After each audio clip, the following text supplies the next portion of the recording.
तो चलिए सबसे पहले हम लोग जानते हैं फंडामेंटल थ्योरम ऑफ अर्थमेटिक क्या कहता है। तो फंडामेंटल थ्योरम ऑफ अर्थमेटिक कहता है कि अगर हम किसी कॉम्पोजिट नंबर के प्राइम फैक्टराइजेशन करें, क्या करें, अगर हम किसी कॉम्पोजिट नंबर के प्राइम फैक्टराइजेशन करें, यहाँ SATION भी हो सकता है और ZATION भी हो सकता है, वो बस ब्रिटेन और अमेरिकन इंग्लिश का फ़र्क है। तो ये क्या कहता है कि अगर हम किसी प्राइम फैक्टराइजेशन करें किसी कॉम्पोजिट नंबर के, तो वो यूनिक आता है। वो क्या आता है? यूनिक आता है अगर हम उसके ऑर्डर को इग्नोर करें। तो इसका मतलब क्या है? इसका मतलब क्या है? अच्छा, प्राइम फैक्टराइजेशन ही क्या होता है? तो प्राइम फैक्टराइजेशन आपने बचपन में किया होगा। जैसे फॉर एग्जांपल अगर हमें 140 के प्राइम फैक्टराइजेशन करना है तो फैक्टर्स क्या होते हैं? फैक्टर्स ऐसे नंबर होते हैं जो किसी गिवन नंबर को डिवाइड करें। फॉर एग्जांपल 140 के फैक्टर्स अगर हम देखें तो 1 से हम इसमें डिवाइड कर सकते हैं, 2 से कर सकते हैं, 4 से कर सकते हैं, 5 से कर सकते हैं, 7, 10, 20, 70 और 140 इटसेल्फ। ये सारे के सारे नंबर्स हम इसमें डिवाइड कर सकते हैं। तो ये इसके क्या बोले जाएंगे? फैक्टर्स बोले जाएंगे। तो अगर हम इनमें से पिक करें किन्हें? प्राइम नंबर्स को, तो वो उसके प्राइम फैक्टराइजेशन यानी कि प्राइम फैक्टर्स बोले जाएंगे। तो प्राइम फैक्टराइजेशन का मतलब होता है किसी नंबर को, किसी कॉम्पोजिट नंबर को प्राइम फैक्टर्स के रूप में निकालना। जैसे 140 को कैसे निकालते हैं? बचपन में भी आपने निकाले होंगे। जैसे 2 से निकाल लेंगे तो कितना आएगा? 2 से डिवाइड करने पर आएगा 70, फिर 2 से डिवाइड करने पर कितना आएगा? 35, फिर 5 से डिवाइड करेंगे तो कितना आएगा? 7, फिर 7 से डिवाइड करेंगे तो कितना आएगा? 1। तो ये जो फैक्टर्स आए 2 इंटू 2 इंटू 5 इंटू 7, ये क्या हैं? इसके प्राइम फैक्टर्स हैं। इन्हें हम ऐसे भी लिख सकते हैं 2 की पावर 2 इंटू 5 इंटू 7। तो हमें पता है 2, 5 और 7 ही क्या आते हैं इसके 140 के, जो कि कॉम्पोजिट नंबर है उसके प्राइम फैक्टर्स थे। तो ये फंडामेंटल थ्योरम ऑफ अर्थमेटिक कहता है कि अगर हम किसी कॉम्पोजिट नंबर के प्राइम फैक्टराइजेशन करें तो वो यूनिक आएगा। अब ये यूनिक है, कैसे यूनिक है? ये जो फैक्टराइजेशन आया वो किसी और नंबर के लिए नहीं आ सकता 140 के अलावा, इस वजह से यूनिक है। मतलब अगर किसी का प्राइम फैक्टराइजेशन मान लो हम इसमें 3 से मल्टीप्लाई कर दें, मान लो हमने इसमें 3 से मल्टीप्लाई कर दिया तो ये नंबर बदल जाएगा, फिर ये नंबर 140 नहीं रहेगा। जाहिर सी बात है 3 से मल्टीप्लाई कर दिया तो कितना हो जाएगा? 420 हो जाएगा। तो इस वजह से हम लोग कहते हैं कि ये जो फैक्टर्स हैं, ये 2 बार 2, एक बार 5, एक बार 7, ये जो नंबर्स हैं, ये जो प्राइम नंबर्स हैं, वो केवल और केवल 140 के लिए ही आ सकते हैं। अगर किसी और के लिए आएंगे तो हो सकता है हमारा एक और 2 बढ़ जाए, एक बार 5 बढ़ जाए, एक बार 7 बढ़ जाए, या कोई और नंबर जैसे 3 बढ़ जाए, तो लेकिन वो नंबर बदल जाएगा फिर। तो इस वजह से फंडामेंटल थ्योरम ऑफ अर्थमेटिक कहता है कि किसी कॉम्पोजिट नंबर का प्राइम फैक्टराइजेशन हमेशा यूनिक होता है अगर हम ऑर्डर को इग्नोर करें। ऑर्डर का मतलब क्या है? हम इसे ऐसे भी लिख सकते हैं 7 इंटू 5 इंटू 2 की पावर 2, ऐसे लिख सकते हैं 7 इंटू 2 इंटू 5 इंटू 2, लेकिन रहेगा वो 140। तो अगर ऑर्डर को इग्नोर करें तो वो सेम रहता है। या ऐसे समझ सकते हैं जैसे हमने क्लास में किन्हीं बच्चों को, 2 या 3 बच्चों को 140 के प्राइम फैक्टर्स निकालने को दिए, तो वो क्या करेंगे? हो सकता है किसी बच्चे के प्राइम फैक्टर्स मतलब वो शुरुआत में 5 से डिवाइड कर दे तो पहले 5 आ जाए, फिर उसके फैक्टर्स आ जाए 5 इंटू 7 इंटू 2 इंटू 2, या किसी बच्चे के 2 इंटू 2 इंटू 5 इंटू 7 आए, या किसी बच्चे के 7 इंटू 5 इंटू 2 इंटू 2 आए। तो मतलब ऑर्डर चेंज हो सकता है, लेकिन वो जो फैक्टर्स रहेंगे 2 बार 2, एक बार 5, एक बार 7, वो हर एक बच्चे के रहेंगे। इस वजह से हम इसे यूनिक बोलते हैं। किसी प्राइम फैक्टराइजेशन किसी कॉम्पोजिट नंबर के वो यूनिक बोला जाता है। यही fundamental theorem of arithmetic state करता है, कहता है। तो चलिए बढ़ते हैं एक्सरसाइज की तरफ। तो यहाँ पहला क्वेश्चन दिया है, express each number as a product of its prime factors. तो यहाँ हर एक नंबर्स को प्राइम फैक्टर्स की फॉर्म में लिखना है, उनके प्रोडक्ट की फॉर्म में लिखना है, जैसे कि अभी हमने किया। तो 140 तो जस्ट अभी हमने किया, तो आप उसी तरीके से कर सकते हैं। तो हम सेकंड वाले को करते हैं 156 को। तो 156 के प्राइम फैक्टर्स कैसे होंगे? जल्दी जल्दी करते हैं। ऐसे सबसे पहले 2 से करेंगे तो कितना आएगा? 7 और 8 आएगा। फिर हम 2 से करेंगे, फिर कितना आएगा? 3 और 9 आएगा। फिर हम कितने से करेंगे? 3 से करेंगे। फिर हम 3 से करेंगे तो कितना आएगा? 13 आएगा। फिर हम 13 से करेंगे तो कितना आएगा? 1 आएगा। तो इसके प्राइम फैक्टर्स कितने आए? 2 इंटू 2 इंटू 3 इंटू 13। तो ये इसके प्राइम फैक्टर्स का प्रोडक्ट है। आप इसे ऐसे भी लिख सकते हैं 2 की पावर 2 इंटू 3 इंटू 13। अगले वाले नंबर को करते हैं 3, 8, 2, 5। तो जैसा आप देख सकते हैं इसके लास्ट में 5 है, इसमें 3 से जा सकता है या 5 से। तो सबसे पहले 3 से करते हैं। तो 3 से करेंगे तो 3 1 जा 3, 3 2 जा 6, 2 बचा 22 हो गया। तो 3 7 जा 21, 1 15 हो गया, 3 5 जा 15। अब 3 से चला जाएगा क्या? देखते हैं। तो 3 4 जा 12, 3 2 जा 6, 3 5 जा 15। हाँ, 3 से चला जाएगा। अब 5 से करके देखते हैं। तो 5 8 जा 40, 5 5 जा 25। अब 5 से फिर से करते हैं। तो 5 जा 5, 5 7 जा 35। अब 17 से करेंगे तो कितना जाएगा? 1 बार। तो इसके प्राइम फैक्टर्स कितने हुए? 3 इंटू 3 इंटू 5 इंटू 5 इंटू 17। हम इसे कैसे लिख सकते हैं? 3 की पावर 2 इंटू 5 की पावर 2 इंटू 17। तो ये इसके प्राइम फैक्टर्स हो गए। अब 5001 के करेंगे, तो अगर हम इनके फैक्टर्स करेंगे, सॉरी 5005 है वहाँ, 5005 जो क्वेश्चन है आपकी एक्सरसाइज में 5005 है। तो 5005 के करेंगे 5 से, तो 5 बन जा 5, 0 0 5 बन जा 5।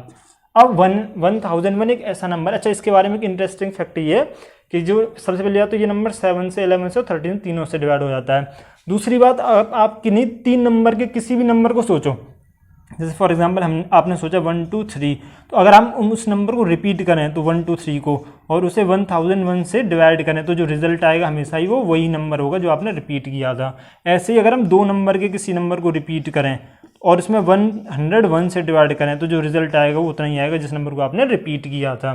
तो ये इन नंबर्स के बारे में एक इंटरेस्टिंग फैक्ट है ना। इसके अलावा ये जो नंबर है वो 7 से डिवाइड हो जाता है, 11 से और 13 से भी। तो 7 से करेंगे 7 बन जा 7, 3 बचा 30 हो गया, 7 4 जा 28, 2 बचा 1 हो गया, तो 7 3 जा 21। फिर हम इस नंबर में करेंगे 11 से, तो 11 बन जा 11, 3 बचा 33, 11 3 33, तो 13 से करेंगे 1 नंबर। तो मैंने कहा था ना 7 से 11 से 13 से हो जाते हैं। तो इनके prime factor 7, 5 into 7 into 11 into 13, ये इसके प्राइम फैक्टर्स हुए। अब हम 7429 को करेंगे, तो 7429 इसमें 3 4 5 7 वगैरह से नहीं जाएगा, इसमें डायरेक्ट किससे जाएगा 17 से। तो 17 से करेंगे 17 4 जा 68, 6 बचा 62 हो गया, 17 3 जा 51, 11 बचा 119 हो गया, तो 17 7 जा 119। अब इसमें कितने से करेंगे 19 से करेंगे, तो 19 2 जा 38, इसमें 5 बचा 57 होगा, तो 19 3 जा 57, और 23 में किससे जाएगा 23 से। तो इसके कितने आए फैक्टर 17 इंटू 19 इंटू 23। तो आपको बस ये ऐसे प्राइम फैक्टर्स के रूप में एक्सप्रेस करने दे।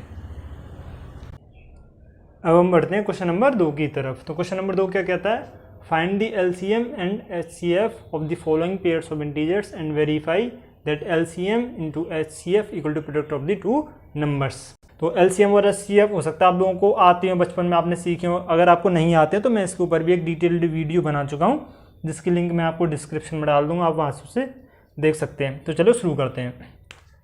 तो सबसे पहले हम इनके फैक्टर्स करेंगे, कौन से वाले प्राइम फैक्टर्स करेंगे। तो 26 के और 91 के अलग अलग फैक्टर कर लेते हैं। अलग अलग इसलिए करें क्योंकि LCM HCF निकालना है। अगर केवल LCM निकालना होता तो आपको पता है हम लोग साथ में ही फैक्टर्स कर सकते थे, लेकिन LCM और HCF दोनों निकालने, इस वजह से अलग अलग फैक्टर कर लेते हैं। तो 2 से करेंगे तो 13, और ये 13 से करेंगे तो 1 बार। इसमें करेंगे तो कितने से 7 से कर सकते हैं, तो 7 से करेंगे तो 13, और 13 से करेंगे तो 1 बार। तो इसके फैक्टर्स कितने आए 2 इंटू 13, और इसके फैक्टर्स कितने आए 7 इंटू 13। अब LCM क्या कहता है, LCM कहता है कि LCM में आपको ये बात ध्यान, इसकी फुल फॉर्म क्या होती है लीस्ट कॉमन मल्टीपल। तो LCM में आपको ये बात ध्यान रखनी होती है कि जो नंबर दोनों में है वो रिपीट जो हो रहे हैं, जो कॉमन है दोनों में, वो केवल और केवल एक बार आए। जैसे यहाँ पर 13 है ना, दोनों में आ रहा है, तो आपको ये ध्यान रखना है, बस आपको LCM निकालते हुए तो उसे एक ही बार रखना है। तो इस चीज़ के लिए आप लोग ऐसे मार्क भी कुछ ना कुछ कर सकते हैं, अंडरलाइन कर सकते हैं, ऐसे ब्रैकेट बना सकते हैं कि यहाँ 2 है। जैसे सबसे पहले नंबर हमने 2 लिया, तो क्या 2 यहाँ पर रिपीट हुआ, नहीं हुआ, तो 2 को हमें एक बार लिख लेंगे। ऐसी सिमिलरली 13 है, तो 13 क्या यहाँ पर रिपीट हुआ, हाँ हुआ, तो उस पर भी ब्रैकेट बना लो। इसका मतलब ये उससे तुम्हें दोबारा नहीं लिखना है। तो 2 इंटू 13, क्या 7 था यहाँ पे नहीं था, तो 7 को भी एक बार लिख लेंगे। तो ये इनका LCM होगा। मल्टीप्लाई कर सकते हैं, कितना आएगा 7 2 जा 14, 14 का मल्टीप्लाई करेंगे 13 में, तो कितना आएगा 14 3 या 42 की 2 कैरी 4, 14 जा 14 और 182 आएगा। अब हम निकालते हैं HCF। तो HCF में क्या ध्यान रखना होता है, LCF में अच्छा लीस्ट कॉमन मल्टीपल जो होता है, क्योंकि ये मल्टीपल है इस वजह से हमेशा ही जो नंबर होंगे उनसे बड़ा आता है, और HCF क्योंकि वो फैक्टर होता है तो वो जो नंबर होता है उनसे छोटा आता है। तो HCF में आपको क्या ध्यान रखना है कि आपको केवल वो नंबर निकालना है जो कि कॉमन है। LCM में क्या ध्यान रखते हैं कि कॉमन रिपीट ना हो, और HCF में केवल और केवल वही नंबर लिखना होता है जो कि कॉमन होता है। तो HCF का कितना होगा 13 होगा। इसकी फुल फॉर्म होती है हाईएस्ट कॉमन फैक्टर, इसे हम लोग ग्रेटेस्ट कॉमन डिवीजर भी बोलते हैं, ठीक है, इस वजह से इसकी 13 है। तो अब जैसे यहाँ पे फॉर्मूले की बात कर रहा था, क्या था वो formula LCM into HCF equals to वो जो नंबर है, फॉर एग्जांपल मान लो N1 और N2 है, तो N1 इंटू N2 आप ये फॉर्मूला याद कर सकते हैं। तो ये आपको वेरीफाई करना है। तो हम लोग लेफ्ट हैंड साइड लेते हैं सबसे पहले। तो लेफ्ट हैंड साइड में LCM कितना आया था 182, और HCF कितना आया था 13, तो मल्टीप्लाई करके देखते हैं। तो 13 2 जा 26 की 6 कैरी 2, तो 13 है जब 104 और 2 106 हो गया, तो यहाँ पे आ जाएगा 6, तो 10 कैरी, तो 13 बन जाए 13 और 10 23 हो जाएगा। अब हमें देखना है क्या इधर भी इतना आ रहा था, तो हम लोग इधर राइट हैंड साइड लेते हैं, RHS लेते हैं। N1 इंटू N2 कितने थे, N1 था 26, N2 था 91, तो 26 का मल्टीप्लाई कर रहा है 91 में, तो करके देखते हैं कितना आएगा। तो 26 का 1 में करेंगे तो 26 आएगा, और तो यहाँ पे 6 आ जाएगा, तो कैरी 2। 26 का 9 में करेंगे तो कितना आएगा 234, और 2 कितना हुआ 236। 26 अब डायरेक्ट भी कर सकते हैं, आप वैसे भी कर सकते हैं। तो ये मैंने डायरेक्ट कर लिया, 26 का 1 में किया तो 6 आया, 26 आया तो जिसके लिए 6 कैरी 2, 26 का 9 में करेंगे तो 234 आएगा, तो 2 कैरी 236 हो जाएगा। तो क्या दोनों बराबर हैं? हाँ बराबर हैं। तो LHS इक्वल टू RHS आपको ये वेरीफाई भी करना है लास्ट में। ऐसे हम तीनों नंबर्स को करेंगे। सेकंड वाले नंबर को करते हैं, तो 510 के सबसे पहले क्या करेंगे फैक्टर्स, तो करते हैं क्योंकि इसके लास्ट में 0 आ रहा तो ये 2 से डिवाइड होगा, तो 2 से करते हैं, तो 2 2 जा 4, ये 11, 2 5 जा 10, फिर ये 2 5 जा 10। अब इसमें 5 से करते हैं, तो 5 5 जा 25, 5 बन जा 5। अब इसमें कर सकते हैं, हम इसमें 3 से कर सकते हैं, तो 3 बन जा 3, 3 7 जा 21। अब आप ये कहेंगे कि हमें पहले 3 से करना चाहिए था, तो ऑर्डर कोई बात नहीं, कोई मायने नहीं रखता, आपको जो पहले सूटेबल लग रहा है आप उसमें कर सकते हैं, आप उसके फैक्टर निकाल सकते हैं। तो 17, अब 17 में किससे जाएगा 17 से जाएगा, तो 17 बन जाए 17। अब लिखते समय हम इन्हें ऐसे लिख लेते हैं, 2 इंटू 3 इंटू 5 इंटू 17। अब ऐसे ही 92 को करते हैं, 92 में सबसे पहले कितने से करेंगे 2 से करेंगे, तो 2 4 जा 8, 2 6 जा 12, इसमें फिर से 2 से करेंगे, 2 2 जा 4, 2 3 जा 6। अब 23 में 23 से आएगा, 23 बन जाए 23, तो इसके कितने आए 2 इंटू 2 इंटू 23। LCM क्या ध्यान रखना है कि जो कॉमन वाला है वो रिपीट ना हो, तो 2 यहाँ पे तो 2 यहाँ पे, तो रिपीट नहीं करना, एक ही बार लिख लेते हैं। अच्छा इस वाले को नहीं देखना है, फिर एक ही बार को देखेंगे केवल। तो अब यहाँ पे 3 है, तो क्या 3 था उधर नहीं है, तो हम इस बार 3 लिख लेंगे। 5 भी नहीं था तो 5 लिख लेंगे। 17 नहीं था तो 17 भी लिख लेंगे। इसी तरीके से ये वाला 2 और इसी तरीके से ये वाला 23। इनका LCM निकालेंगे तो कितना आएगा 2 3 या 6, 6 2 जा 12, 12 5 जा 60, 60 इंटू 17 इंटू 23। 17 से मल्टीप्लाई करेंगे कितना आएगा 0, तो लास्ट में 0, और 17 6 जा 102, ये 102, तो इसका मल्टीप्लाई करना है 23 से। 23 से मल्टीप्लाई करते हैं तो कितना हो जाएगा, ये 46 हो जाएगा। तो अब हम इसका SCF निकालते हैं। तो SCF क्या होता है, SCF में हमें क्या ध्यान रखना होता है, जो दोनों में कॉमन है वो नंबर। तो SCF में यहाँ पे देखो दोनों में केवल और केवल 2 कॉमन था, तो इसका SCF कितना हो जाएगा 2 आ जाएगा। अब इसे वेरीफाई कर लेते हैं। तो फॉर्मूला क्या था, LCM into HCF equals to N1 into N2। तो LHS लेते हैं सबसे पहले, LCM इंटू HCF करेंगे तो इस नंबर का इससे मल्टीप्लाई करना है, तो केवल 2 से मल्टीप्लाई कर देते हैं, कितना हो जाएगा 0 का 0, 2 6 जा 12 की 2 कैरी 1, 2 4 जा 8 और 1 9, 2 3 जा 6, 2 2 जा 4। अब RHS ले लेते हैं। RHS में क्या करना है, हमें दोनों नंबर्स को मल्टीप्लाई करना है, किसका 510 का और 92 का। तो 510 का 92 से मल्टीप्लाई करते हैं। 415 और 10 कैरी तो 469 हो जाएगा। तो दोनों बराबर हैं, देखो LHS इक्वल्स में RHS। तो यही हमें वेरीफाई करना है। लास्ट जो रहेगा उसे कर लेते हैं थर्ड को। इसमें 336 के फैक्टर करते हैं, तो 2 से करते हैं सबसे पहले, 2 1 जा 2, 13, फिर 2 6 जा 12, फिर 16, 2 8 जा 16। 2 से करेंगे 2 8 जा 6, 2 4 जा 8, 2 से करेंगे 4 2, 2 से करेंगे 21। अब 3 से करेंगे, 3 से करेंगे 7, और 7 से करेंगे तो 1। फैक्टर कितने आए 2 into 2 into 2 into 2 into 3 into 7। हम इसे कैसे लिख सकते हैं, 2 की पावर 4 इंटू 3 इंटू 7। 54 के फैक्टर करते हैं, तो 2 से करेंगे सबसे पहले तो कितना आएगा 27, 3 से करेंगे तो 9, 3 से करेंगे तो 3, 3 से करेंगे तो 1। तो कितने हुए फैक्टर 2 इंटू 3 इंटू 3 इंटू 3, तो 2 इंटू 3 की पावर 3 से लिख सकते हैं। अच्छा LCM कितना है, LCM मतलब जो नंबर कॉमन हो वो नहीं लिखना है, एक ही बार लिखना है केवल। 2 देखते हैं तो यहाँ पर 2 है, तो केवल एक ही बार लिखेंगे 2। फिर और तो कोई 2 है नहीं, तो ये सारे 2 लिखने पड़ेंगे।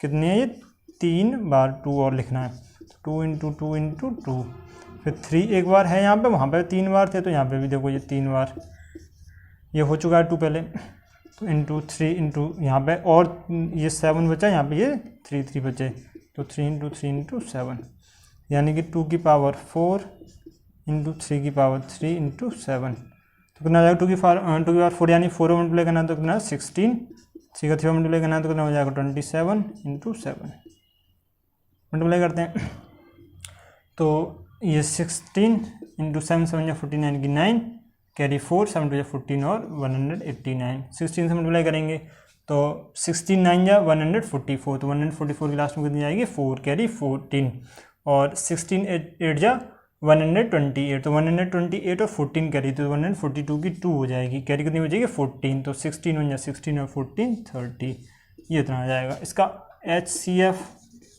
HCF जो दोनों में कॉमन हो, तो एक तो 2 कॉमन था और एक 3 कॉमन था दोनों में, तो 2 इंटू 3, तो 2 3 6 इसका HCF।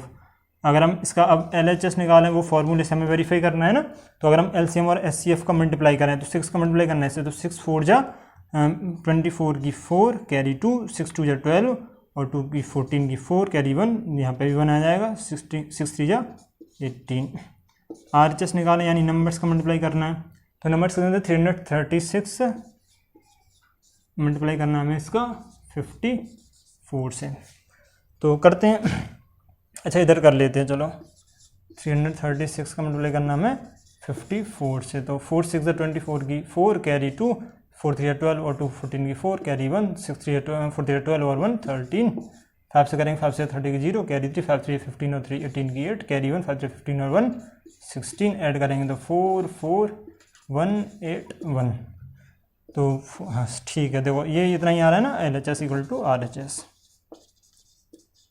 तो इस तरीके से हम तीनों क्वेश्चंस को, या आपके एग्जाम में इस तरीके से कोई क्वेश्चन दिया उन्हें हम सॉल्व कर सकते हैं। ये फॉर्मूला आप याद रखना, LCM into HCF equal to होता है प्रोडक्ट ऑफ द 2 नंबर, यानी कि N1 इंटू N2, अगर वो नंबर्स को हम कंसीडर करें तो। अच्छा ये फॉर्मूला 3 नंबर्स के लिए नहीं होता, ठीक है, 3 नंबर्स के लिए अलग फॉर्मूला होता है जो कि आपके सिलेबस से बाहर है। अब हम बढ़ते हैं क्वेश्चन नंबर 3 की तरफ। तो क्वेश्चन नंबर 3 कह रहा है find the LCM and the HCF of the following integers by applying the prime factorization. तो अभी जस्ट हमने प्राइम फैक्टराइजेशन की मदद से 2 नंबर्स का LCM और HCF निकाला था, तो अब हम 3 नंबर्स का LCM और HCF निकालेंगे। तो करते हैं, चलो सेम वैसे ही करना है, फैक्टर्स करने सबसे पहले आता हो, तो 12 के फैक्टर्स कितने होंगे यहाँ पे, तो 2 से करेंगे 2 6 12, फिर 2 से करेंगे 3, फिर 3 से करेंगे 1, तो कितने हुए 2 इंटू 2 इंटू 3। ऐसे यहाँ पे 15 के करेंगे तो 15 के कितने होंगे, 3 से करेंगे, इसमें 3 5 जब 15, 5 से करेंगे तो 1, तो इसके फैक्टर हुए 3 इंटू 5। 21 के करेंगे तो 3 से हो जाएगा, इसमें सबसे पहले तो 3 7 या 21, 7 से करेंगे तो 1 बार। LCM निकालना है, तो यहाँ पे 2 है, क्या यहाँ पे और कहीं 2 है, नहीं है इसमें, अगर इसे मैं लिख दूँ तो 3 इंटू 7, तो यहाँ कहीं भी और 2 नहीं है, तो यहाँ पे केवल एक बार 2 लिखना है, एक और बार 2 लिखना है। क्या 3 है यहाँ पे, हाँ ये रहा 3 और ये रहा 3, यानी ये 3 को अब नहीं लिखना है, तो इंटू 3, यहाँ पे 5 लिखना है और यहाँ पे 7, यानी जो कॉमन मिल जाए, मिनिमम भी 2 बार ही, जरूरी नहीं था यहाँ पे भी 3 होना जरूरी था, अगर 2 बार ही होता तब भी हम उससे केवल एक ही बार 3 लिखते। तो ये इसका LCM है, कितना आएगा 2 2 जा 4 4 3 12 12 5 जा 60, तो 60 इंटू 7 यानी 7 6 42 420। हाईएस्ट कॉमन फैक्टर यानी HCF कितना होगा, जो तीनों में कॉमन होगा, तो तीनों में कौन कॉमन था, 3 कॉमन था, तो HCF इसका कितना होगा 3 होगा, तो मैं LCM और HCF निकाल लेता हूँ, यहाँ पे निकाल देते हैं। 17 में किसी से नहीं जाएगा डिवाइड, 23 में भी नहीं जाएगा और 29 में भी नहीं जाएगा, तो 17 23 और 29 में क्या कॉमन है, अगर हम LCM की बात करें तो कितना होगा 17 इंटू 23 इंटू 29, क्यों, क्योंकि इनके फैक्टर्स ही नहीं होंगे, कोई है ही नहीं प्राइम फैक्टर्स, केवल ये खुद ही प्राइम नंबर्स हैं, तो इनके फैक्टर्स ही नहीं होंगे। अब HCF की बात करें तो अब से इसका मल्टीप्लाई करेंगे अभी, तो अगर HCF की बात करें तो क्योंकि तीनों में कोई कॉमन नहीं है, तो इसका HCF कितना होगा 1, क्योंकि 1 तो हमेशा ही होता है, भले ही वो प्राइम नंबर नहीं है, पर क्योंकि फैक्टर्स की बात कर रहे हैं हम, HCF की बात कर रहे हैं, और HCF में फैक्टर होता है हाईएस्ट कॉमन फैक्टर, इस वजह से हाईएस्ट फैक्टर जो वो केवल 1 ही है, क्योंकि उसके अलावा कोई और कॉमन नहीं है तीनों में। अब LCM करते हैं, मल्टीप्लाई कर लेते हैं इनका,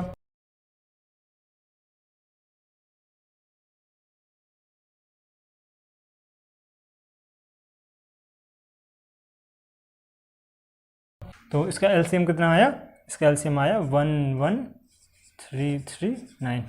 मैं सीरीज कर देता हूँ अब, अब हम करते हैं थर्ड वाले क्वेश्चन को। तो थर्ड वाले क्वेश्चन में 8 के फैक्टर्स कितने होंगे, 2 से करते हैं इसमें, 2 से करेंगे 2 4 जा 8, फिर 2 से करेंगे 2, फिर 2 से करेंगे 1, तो कितने हुए 2 × 2 × 2। 9 के कितने होंगे, 3 × 3 में बताया, तो 3 से करेंगे 3 बार, 3 से करेंगे 1 बार, तो 3 × 3। 25 के 5 × 5, तो 5 से करेंगे 5 बार और 5 से करेंगे 1 बार, तो इसके 5 × 5। एलसीएम निकालेंगे, कुछ कॉमन है क्या दोनों, मतलब इन तीनों नंबर से कोई कॉमन नहीं है, तो इनका मल्टीप्लाई ही जो आएगा वही उनका एलसीएम होगा। तो ये 8 था, ये 9 और ये 25, तो 8 9 जा 72, 72 मल्टीप्लाई करेंगे 25 से, तो 25 2 जा 50 की 0 कैरी 5, और 25 7 175 और 180, तो इसका एलसीएम आएगा। HCF इसका तीनों में जब कोई कॉमन ही नहीं है तो HCF कितना होगा 1, क्योंकि अभी भी जस्ट हमने बताया जब कोई कॉमन नहीं होता तो कितना आता है HCF 1, क्योंकि फैक्टर 1 तो कॉमन था ही तीनों में। तो अब हम बढ़ते हैं क्वेश्चन नंबर 4 की तरफ। तो क्वेश्चन नंबर 4 कह रहा है given that HCF of 306 and 657 is 9। तो जो इन दो नंबर्स का HCF हाईएस्ट कॉमन फैक्टर है वो 9 है और हमें LCM फाइंड करना है। तो अभी हमने एक फॉर्मूले की बात की, तो वो क्या था, LCM into HCF equals to N1 into N2, यानी उन दो नंबर्स का प्रोडक्ट उन दोनों नंबर्स के LCM और HCF के प्रोडक्ट के बराबर होता है। तो हम इसी फॉर्मूले की मदद से निकाल सकते हैं। हमें LCM निकालना है, हमें HCF दिया है कितना 9, इक्वल्स में नंबर कितने हैं 306 और 657।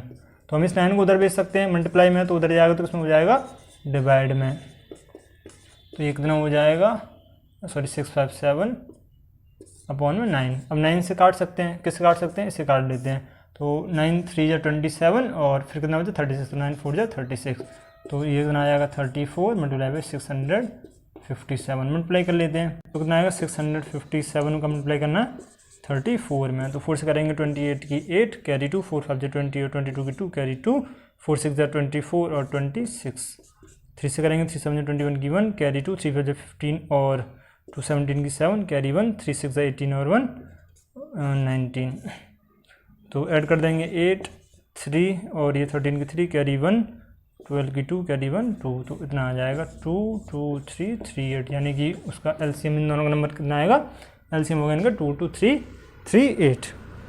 अब हम बढ़ते हैं क्वेश्चन नंबर 5 की तरफ। क्वेश्चन नंबर 5 कह रहा है चेक वेदर 6 की power n can and with the digit 0 for any natural number n। मतलब अगर हम 6 की पावर n में n की जो नेचुरल वैल्यू रखें, कोई भी नेचुरल नंबर रखें n की जगह पे, तो क्या वो 0 पर एंड हो सकता है किसी भी पावर n के लिए।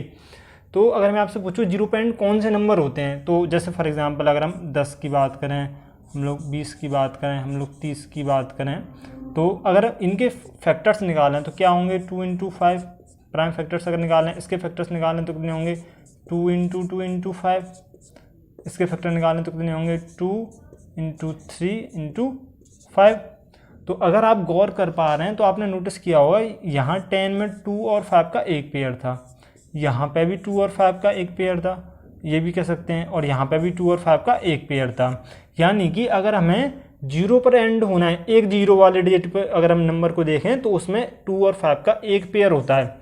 अगर एक 0 वाले नंबर को देखें तो उसमें 2 और 5 का एक पेयर होता है। इसी तरह अगर हम 2 पेयर वाले नंबर को देखें तो उसमें 2 और 5 के 2 पेयर होते हैं, और इसी तरह 3 वाले में 3 पेयर होते हैं। यानी अगर हमें 0 पर एंड होना है तो जरूर हमें 2 और 5 का कोई ना कोई पेयर जरूर चाहिए होगा। तो हम लोग देखते हैं कि 6 की पावर n में कोई पेयर बन रहा है, तो 6 की पावर n को मैं कैसे लिख सकता हूँ 2 × 3 की पावर n, यानी कि यहाँ पे तो केवल और केवल 2 और 3 के पेयर है। मैं ऐसा भी लिख सकता हूँ 2 की पावर n × 3 की पावर n, तो यहाँ पे तो 2 और 3 का पेयर है, यहाँ पे तो 5 आया ही नहीं।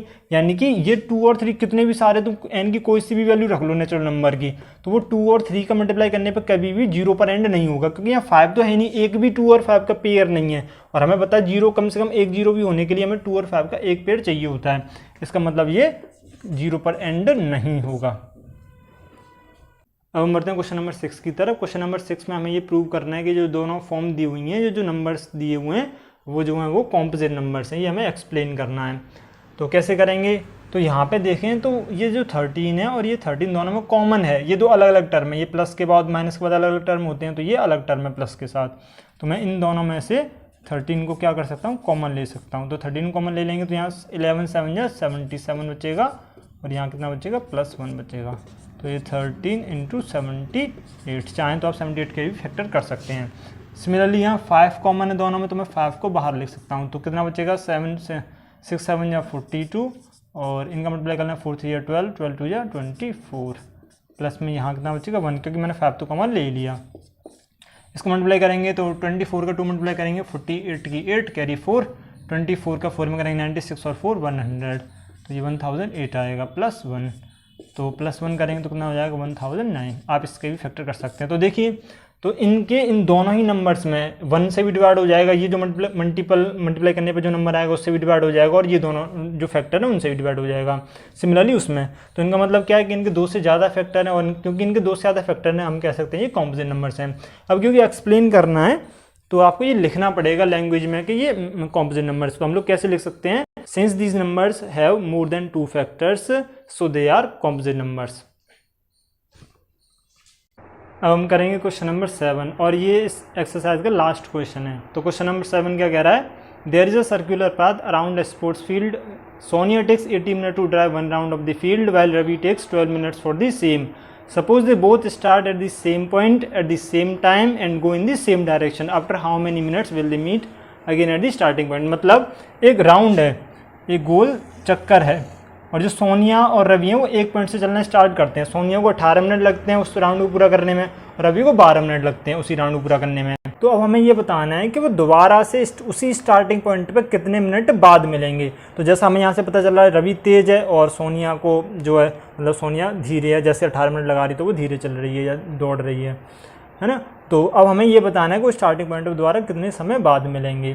तो जैसे अभी मान लो रवि ने वो स्टार्टिंग पॉइंट पे बताना है, तो मान लो रवि ने जो एक्स चक्कर लगाए, मान लेते हैं कि रवि को स्टार्टिंग पॉइंट पर आने में एक्स चक्कर लगे और एक चक्कर 12 मिनट में लगा रहा, तो रवि को जो टोटल टाइम लगेगा, रवि एक चक्कर लगा रहा 12 मिनट में, हम मान लेते हैं उसने एक्स चक्कर लगाए, तो टोटल टाइम जो लगेगा वो 12x मिनट होंगे उसके लिए।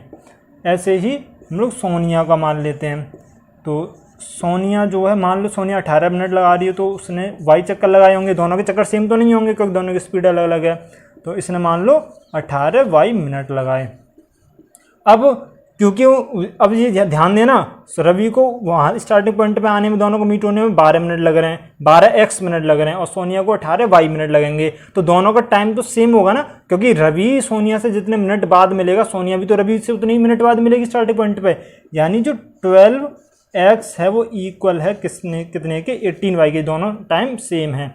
तो वैसे तो ये स्टार्टिंग पॉइंट पे कई बार मिलेंगे, अगर ये राउंड लगाना जारी रहें तो कई बार मिलेंगे स्टार्टिंग पॉइंट पे, लेकिन हमें वो पॉइंट बताना है, वो समय बताना है जब ये जस्ट अगली बार मिलेंगे उस स्टार्टिंग पॉइंट पे। तो हमें x की और y की ऐसी कुछ ना कुछ वैल्यू निकालनी होंगी जिनके लिए जो ये वैल्यू होंगी वो सेम हो जाएं। तो असल में हमें जैसे हमें पता है x ये जो वैल्यू निकल के आएगी वो 12 का मल्टीपल होगा, और यहाँ पे जो वैल्यू निकल के आएगी वो 18 का मल्टीपल होगा, और हमें x और y की मिनिमम वैल्यूज निकालनी जो कि इनके मल्टीपल हों। तो वो क्या होता है असल में, वो होता है LCM, यानी कि वो होता है लीस्ट कॉमन मल्टीपल।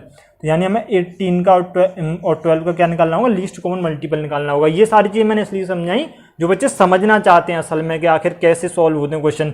बाकी मैं चाहता तो स्टार्टिंग में ये बता देता कि 18 का 12 का LCM निकालना है तो आप फाइंड कर लेते आसानी से, पर अगर आप चाहें तो यहाँ से समझ सकते हैं असल में हमें LCM निकालना था। तो हम लोग LCM निकाल सकते हैं, साथ में निकाल देते हैं। तो 2 से करेंगे तो 6, यहाँ 2 से करेंगे तो 9, फिर 2 से करेंगे तो 3, यहाँ पर 9, फिर 3 से करेंगे 3 1 3, 3 3 9, और 3 से करेंगे तो 1, और यहाँ भी 1। तो इनका मल्टीपल कितना आया, 2 × 2 × 3 × 3, 2 2 या 4, 3 3 या 9, तो 4 × 9 यानी कि 36। तो 36 मिनट जो आएगा वो इसका आंसर होगा, यानी कि ये स्टार्टिंग पॉइंट द्वारा 36 मिनट बाद मिलेंगे। अब यहाँ से भी समझ सकते थे, हमें ये इक्वल करने थे ना, x और y की मिनिमम वैल्यू पुट करनी थी। तो अगर मैं x की 1 वैल्यू पुट करता तो 12 होता, लेकिन फिर ये इसके बराबर नहीं होता अगर मैं y की वैल्यू 1 भी पुट कर देता तब भी। तो मैं यहाँ पे देखो x की 3 वैल्यू पुट कर सकता हूँ, मैं x की 3 वैल्यू पुट कर लेता हूँ, यानी वो तीसरे चक्कर में मिलेगा उससे, और यहाँ पे y की मैं 2 वैल्यू पुट कर लेता हूँ, यानी वो दूसरे चक्कर में मिलेगी।